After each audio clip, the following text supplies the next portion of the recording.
Hello again and welcome back to the Red Zone, your home for North Central College Cardinals football and more from around NCC athletics. I'm Alex Campbell, and as always, I'll be joined shortly by Cardinals head coach Jeff Thorne, along with sophomore offensive lineman Jarod Thornton and senior cornerback Jake Beesley. Plus, we'll hear from the North Central women's triathlon team about the amazing things they're accomplishing on this week's Cardinal Corner. But as always, we begin by looking back at the weekend. It was homecoming weekend on campus, and the football team put on a show for the alumni in attendance at Benedetti Worley Stadium on Saturday afternoon. The Cardinals dominated the Augustana Vikings on their way to a 58-6 victory, another complete performance by the #1 ranked team in the country. Let's take a look at the highlights. It was only the first drive of the game, but with a sign of how things would play out, freshman quarterback Luke Lanin lofted this pass for Ethan Greenfield out of the backfield, and with a Viking defender falling down, Greenfield did the rest, a 48-yard touchdown pass to make it 7-0. On fourth down, the Cardinals elect to go for it, and Lanin throws a dart to senior wideout Andrew Kaminsky, who makes a nice grab. Kaminsky with another great game, 10 catches for 124 yards, and that touchdown, 14-0 North Central. The Vikings did have a response on their next possession. Quarterback Thomas Hall finds tag Gramp wide open in the flat for a touchdown, but the Vikings would muff the extra point attempt to leave the score at 14-6 Cardinals. After that failed special teams play, though, the Vikings pull a fast one on North Central and convert a surprise onside kick and had a chance to tie the game. But the Cardinals defense had other plans as Hall telegraphs this throw toward the end zone, and Nick Rummel is there for the interception to negate the free possession from the onside kick and return it out near midfield. That's Rummel's first career interception. 9 plays later and now into the second quarter, the Cardinals cash in with points off the turnover as Lanin flips to Greenfield on the option, and he dives over the goal line for his second score of the afternoon, 20-6 North Central after a missed PAT. After a Vikings 3-and-out, on the first play of the next drive, Lanin airs it out down the near sideline and drops this pass perfectly in stride for a streaking Blake Williams to take it the rest of the way for a 69-yard touchdown pass. Ensuing drive for North Central, and it's Greenfield yet again.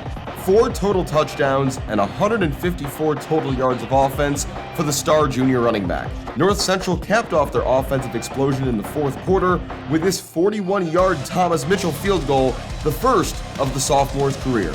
And that would do it. The Cardinals soar away from the Vikings on homecoming day, 58-6. A dominant win for the Cardinals, who are now 3-0, and to talk about his team's continued strong start to the season, I'm now joined by North Central head coach Jeff Thorne. Coach, thanks so much as always for taking the time to come on the show, and congrats on another win. Thanks, Alex. So last week I talked to you about avoiding the trap game, about keeping focus every single week. What did you like about your team's mentality heading into this homecoming game and the way they performed in general on the field? We had a good week of practice. Quite frankly, I don't think we played our best football on Saturday. I think we made some uncharacteristic mistakes. Tackling wasn't what we're accustomed to seeing, and certainly, offensively, some things that we missed that we can get cleaned up. So, we're still not where we want to be each week, looking to get better, and that's kind of the rallying cry of our group right now. You mentioned you'd like to see the tackling get a little bit better, but you've mentioned the last 2 weeks on the show that you feel like the defense doesn't get enough credit, and now in 3 straight games to start the season, you've held your opponents to single digits. I mean, I know there's only so much more you can say about how well the defense has played, but what have you seen from these guys, especially the secondary? It seemed like those guys are really being ball hawks out there and not letting any teams get passing games going whatsoever. Well, it's a veteran group. We brought back 3 out of our 4 starters from a year ago. Jake, who you get to talk to here in a couple minutes, is a first-team All-American. Dakota Kermean's a returning All-Conference player. Braden Lindmark, a 2-year starter. So, you bring back a group like that and you add Nick Rummel to the mix, who had a great interception on Saturday. The expectation was that we were going to be great in the back half, and that's what we've seen.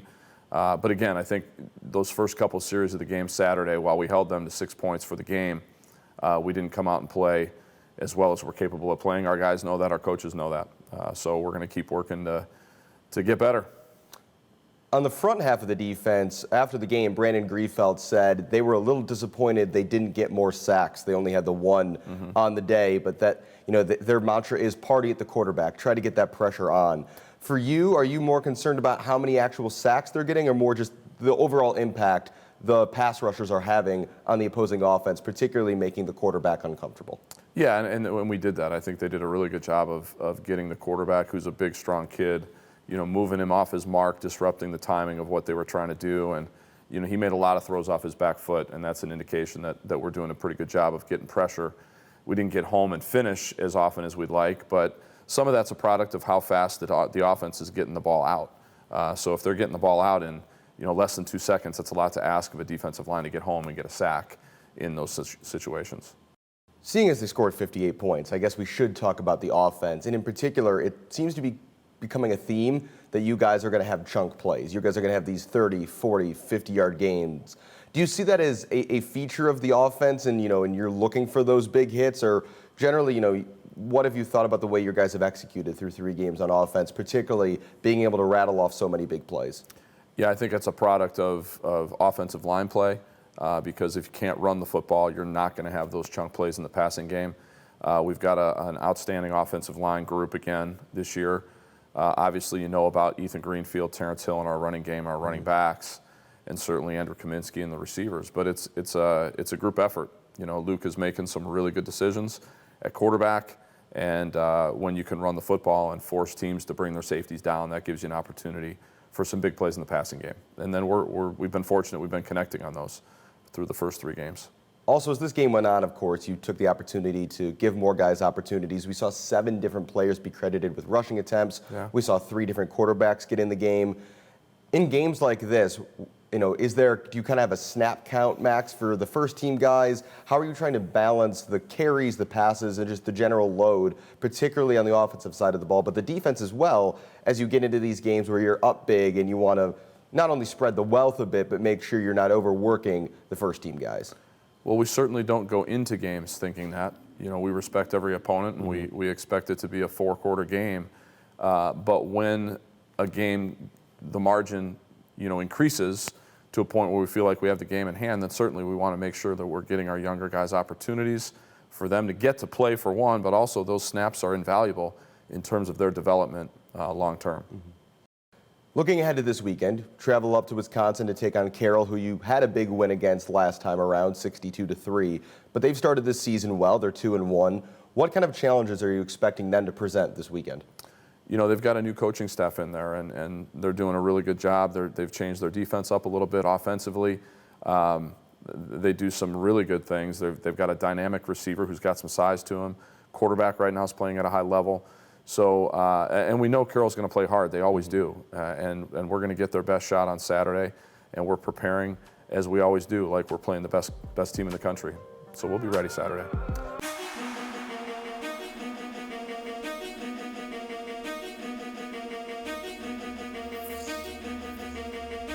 Now it's once again time to check the tape, where Coach Thorne and I will look back at some of the big plays of the weekend. And Coach, earlier we were talking about Ethan Greenfield and his versatility, and the first play I want to talk about is that opening touchdown, that pass out of the backfield. What did you see on that play, and what do you hope Luke's process was for surveying his options and then just kind of lofting that pass nicely over the top of the defense for Ethan just to then run all the way to the end zone?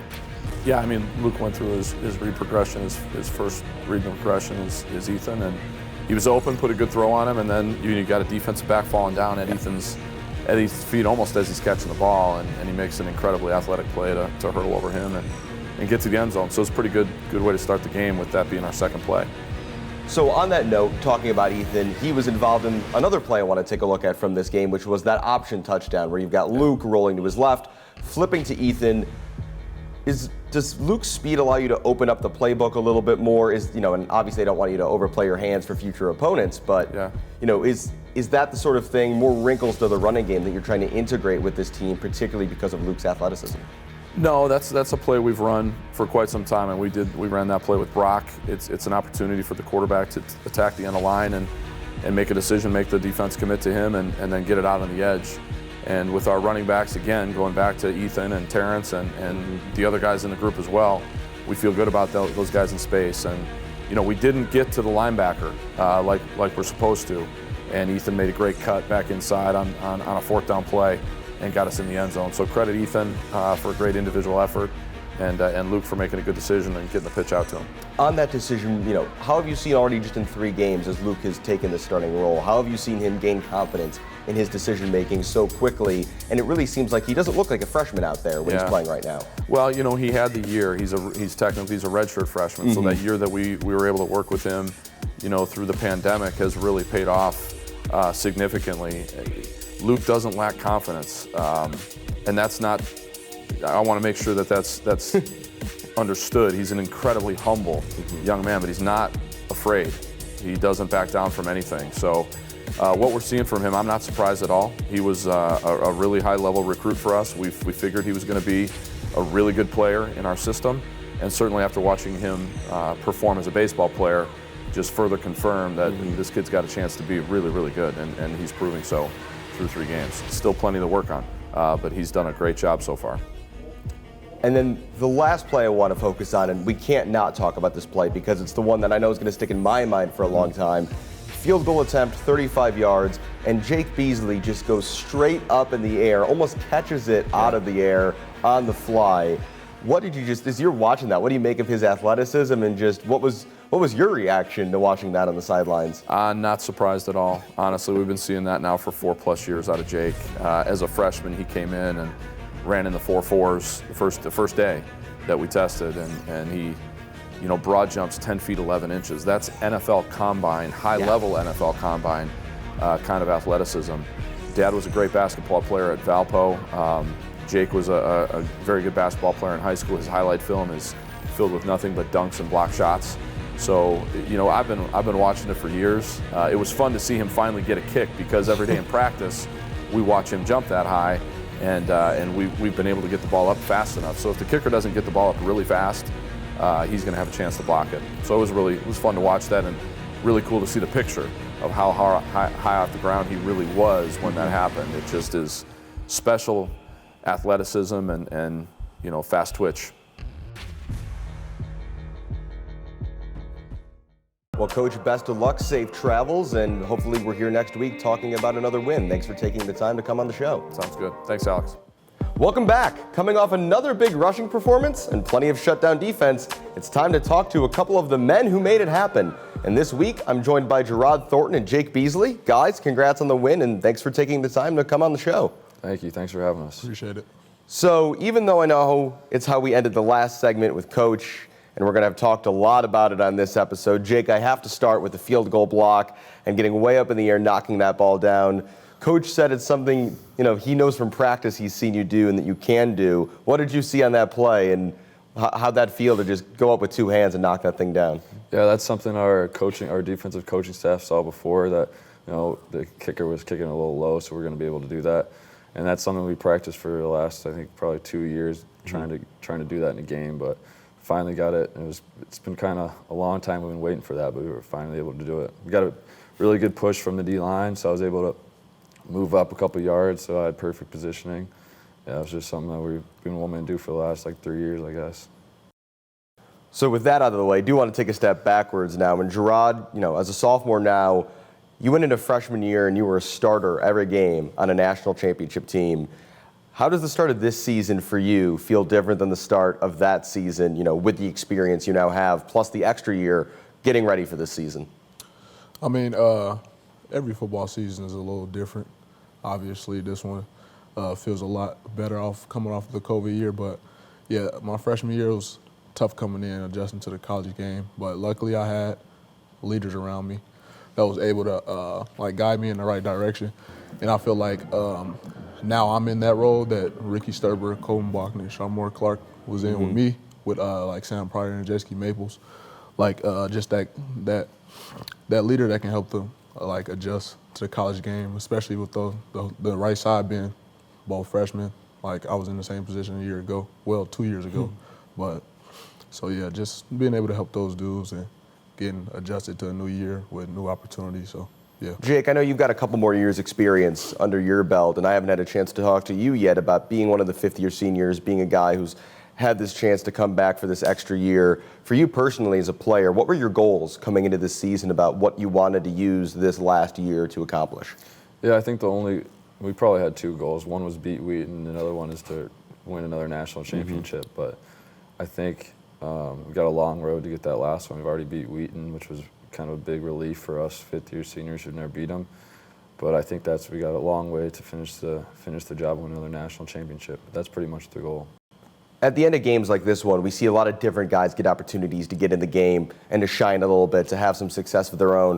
What does it mean for you guys, Jarod, maybe seeing some backup offensive linemen or the deeper running back core get in there, get carries, get touchdowns, or Jake see some second-team defense guys go out there and continue to just shut things down and not allow any more points? For each of you guys, what does that mean for you guys if you're on the sideline at that point, watching your other teammates have success as games like this go on? I mean, it's fun watching everybody eat pretty much. I mean, we're a big team, and we're a tight-knit group. Everybody's bought in, so it's always good for those guys to be out there and get varsity playing time, whether it's in the third quarter, fourth quarter, whatever it is. Everybody out there and just have some fun. So it's good seeing those guys be able to play as well. Yeah, us defense being a very veteran group, we've got a lot of young guys under us that are just as good, even, that will fill our roles when we leave. But it's always good to see them out there because their other teams still have their stars that we can still shut down their offense, and that's just something that's awesome. And just to show them that even if you're a backup, you're still on the best team in the country, and you're still able to go against the #1 offense and shut them down, which is pretty cool. Going forward the rest of this season, you guys are going to be the favorites, at least in the regular season, to win these games. How do you guys, I asked Coach about avoiding trap games on a macro level. For each of you guys individually, how do you stay focused week in, week out, and never underestimate any team you're playing, no matter the circumstances, whether it's Wheaton or anybody else? I think our goals for the defense is to put up 0 points every week.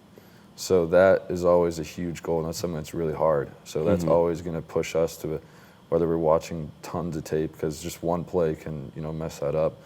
But I think as for the future, we just got to take it step by step, game by game, and I think we'll do pretty well. Yeah, we just look at it as every week nameless, faceless opponents. Just worry about us. You know what I'm saying? We're not worried about who we're playing on Saturdays. Just we do our job. It doesn't matter who's over there. We're going to win every game because, that's the type of group that we have. That's the standard that we have. So, just focus on us and everything will work out. All right, guys, so as always, we're going to end things on a bit of a lighter note. We're going to do some quick hits. So last week, I asked Ben and Andrew what's a food they could eat every day for the rest of their lives and be okay with it. Want to flip it for you guys. What is a food I could not pay either of you $100 to eat absolutely ever? Shrimp. I just hate shrimp. Doesn't matter, cooked, uncooked, anything? Hurts my stomach. I don't like it. So probably got to go with shrimp. I would say the vegetables, it's called beets or something like that. It just has the worst smell ever. It's good for you though. I can't get near those. The beets, those don't sit right with me. All right, so next, if I was to go on your guys' Netflix accounts or something, you'll have people who talk about, I've watched this show 10 times the whole way through. What is the TV show or even the movie? What's the thing you just watch over and over again and never get tired of? Actually, me and Jarod use the same Netflix account. Netflix accounts. Probably for me, I just started watching this show called Squid Game, and it's been something I've been watching recently, but that's probably got to be the #1 thing on there for me that's on there all the time. I like Avatar, The Last Airbender. Been watching that since I was a kid. I can rewatch that a million times over. It's something that never gets old to me. Oh no, I'm right with you. I went back a year or two ago. It's man, it's been a while. I should go back and watch that. That's what I'm saying. And then the last thing, kind of similar. What's the song or the artist on your Spotify you'd be most embarrassed to share? What's your guilty pleasure song that it's a little embarrassing, but you love it, so you're cool sticking with it? It's tough. Probably some old song that I've probably a heavy metal song that sometimes it's in the locker room or in the weight room that I didn't like before, or just hearing it over and over again from Coach Dan. It's it's stuck in my head. Eventually I saved or something like that. That's probably got to be it. It's doesn't make any sense with the rest of the things you're listening to. Yeah, exactly. Jarod, how about you? I'll pretty much say the same thing. I got a couple of those techno songs that Coach Jay loves to listen to in the weight room and stuff like that. Just get the juices going before a game or before a lift or something like that. So, yeah. Best of luck against Carroll this week. Safe travels, and maybe we'll see you back on the show later this season at some point. Hopefully another big run is on the way. Sure. Thanks for having us. Appreciate it. Yep.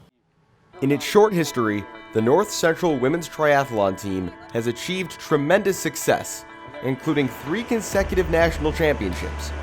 This year, as the team has returned to competition after a year away, freshman Haley Poe and senior Annika Kottner are both looking to bring an individual national championship back to Naperville. Well, it's been a lot of fun, honestly.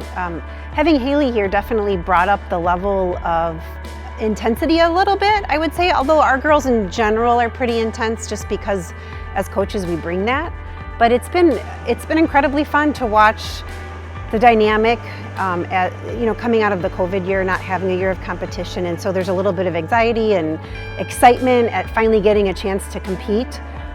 So I would say that excitement kind of coupled with the talent that Haley has and what she's helping Ani do. I think Ani is, honestly, this is the strongest I've ever seen her, and a couple of our other girls, this is the strongest I've ever seen them. So I feel like we just every week we keep getting better and better. It's exciting. Haley is definitely an amazing asset to our team, and she is the strongest triathlete, in my opinion, in the D3 collegiate triathlon. And Haley's pushed me really hard in practices to improve and get stronger and get faster. Haley did unfortunately have a crash last weekend, and I knew for me when I saw Haley crashed at the bottom of that hill, like, I have to really put in a lot of hard work to make up for this because Haley's the strongest one out there. Oh yeah, it's definitely awesome to work with Ani. She's an amazing athlete and she's just a phenomenal biker. Her bike skills are amazing, so I knew she had a great race at this past weekend, and I'm so proud of all that she's done. We push each other all the time in practice, so it's great. The level that Kottner and Poe are competing at requires elite performance in all 3 disciplines of triathlon, which makes it a challenge that few athletes choose to pursue, and even fewer athletes are able to dominate. I've swam competitively since I was about 6 years old, and I always was super eager to race and run. When I was in 7th grade, my dad bought me a road bike and started taking me out on rides, and I decided I wanted to do a triathlon, sort of out of nowhere. And I would do a couple here and there every summer, just little local races, and when triathlon was announced that it was going to be an NCAA sport, I was sort of at that stage in my high school career of deciding what I was going to do next, and this just seemed like the perfect opportunity for me to try something new, and I've loved it. Whenever I was 7 years old, I did a youth triathlon, just like locally. My dad convinced me to do it, and he didn't think I was gonna like it because I was riding on like a little Barbie bicycle, and I had just like started swim team for the summer. And I hated running at that point. But after the race, I proclaimed that it was one of the most fun things I'd ever done, so I wanted to come back the next year, and I did. So every year after that, I just kept expanding my horizons, and it's been really worth it ever since. Triathlon in general teaches a great amount of discipline, hard work, your ability to withstand discomfort too.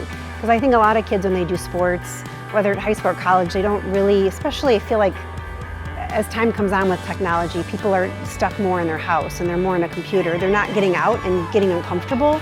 And triathlon for these women really is throwing discomfort in your face. And it's learning time management, times 10. You have to balance 3 sports in a week, training constantly for them to be the best you can at every one of those sports. So really it's teaching them time management, hard work, the ability to kind of push yourself outside of the box and do something that you never thought was possible, which you can completely relate that to a job, any kind of job, your work experience with that job, relationship, parenting. So I feel like there's a lot to be taught that they can put for the rest of their lives. While it's athletes like Annika and Haley who are the competitors, the foundation of their and the program's success is Coach Garrison, who both credit as an inspiration and reason for choosing North Central.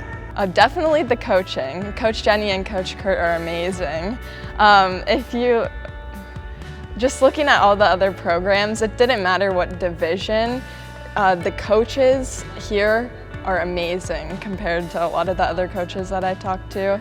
And just the team environment when I visited was beyond anything that I've found at another school. Coach Garrison has always been a big cheer out on the courses and really motivating, and I knew that transferring here would allow me to reach that potential, and I've definitely surpassed what I even expected out of myself from coming here, so yeah. With 3 weeks until their next race and Nationals 6 weeks away, it's time to put in the work that could turn championship dreams into reality. What I'm expecting is to go a lot harder into these next few weeks to prepare for our next race. Our next race in Virginia is a pretty big one for us, so we're looking to really hit it hard these next few weeks, get some good solid training in, and then right before the race sort of hold back a little bit and get some rest in so we can do some big things there. Yeah, so now I would say we're in the thick of it. So we've got a big race in a little under 3 weeks. So the next 2 weeks are going to be pretty challenging, and then we'll have a week of easy, and then we pretty much have big races for these two girls. We're taking them to Utah at the end of October as well, just these two. So I would say this is going to be the hardest chunk of it for the next 5 weeks, you know, with little breaks here and there, but this is where, you know, what's going to make or break it. We know what we have to work on to win, and we are going to work on it because that's what we know we have to do to win.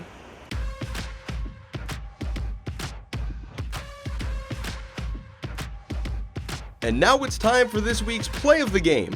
Late in the second quarter, Augustana are setting up for a 35-yard field goal attempt, but Sydney Maroon's effort doesn't get far as leaping into the air went senior Jake Beesley to almost catch the kick clean out of the sky. Beesley showing off his hops to deny the Vikings 3 points. And in a game where the Cardinals put up 58 points, it's some show-stopping defense that is the unquestionable top choice. The Cardinals have yet to allow an opponent to reach double digits this season. And that was this week's Red Zone play of the game.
Well, that's our show for this week. Thank you, as always, to Coach Jeff Thorne, and this week to Jarod and Jake, as well as the North Central Women's Triathlon team and Coach Jenny Garrison, Haley Poe, and Annika Kottner. With the Cardinals football team on the road this weekend, we won't have the game live, but there will, of course, be highlights on our website, and we'll recap hopefully another win next week here on the Red Zone. Until then, I'm Alex Campbell, and I'll see you next week.